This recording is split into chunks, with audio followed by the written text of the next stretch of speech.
সুমন, আরে সুমন।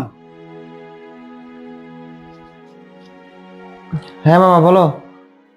কে রে, সারা রাত ঘুমাস নাই? দিনের বেলায় সবাই বসে বসে ঘুমাইতেছিস?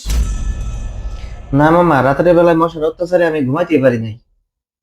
কেন বাড়িতে মশারি নাই? মশারি লাগায় ঘুমাইতে পারিস না? না মামা, আমার তো মশারি নাই। একটা পুরানা মশারি আছিল, ওটা ছিঁড়ে গেছে গা। কি কস? এই দিনে মশারি ছাড়া কেউ ঘুমায় নাকি? তাহলে কিছু দোয়া টোয়া পরে ঘুমাবি, তাহলে মশায় কামড়াবো না। কি কো মামা, মশা কামড়ানোর কোনো দোয়া আছে নাকি? হ্যাঁ অবশ্যই আছে। মামা আমি তো জানি না, তুমি জানো নাকি? হ্যাঁ অবশ্যই জানি। তাহলে আমাকে শিখাই দাও। হ্যাঁ শোন তাহলে।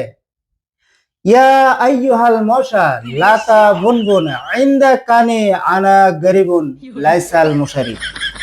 এই দোয়াটা পড়ে যদি শস তাহলে কোনোদিনও মশাই কামড়াবে না। হ্যাঁ, কি বলো মামা?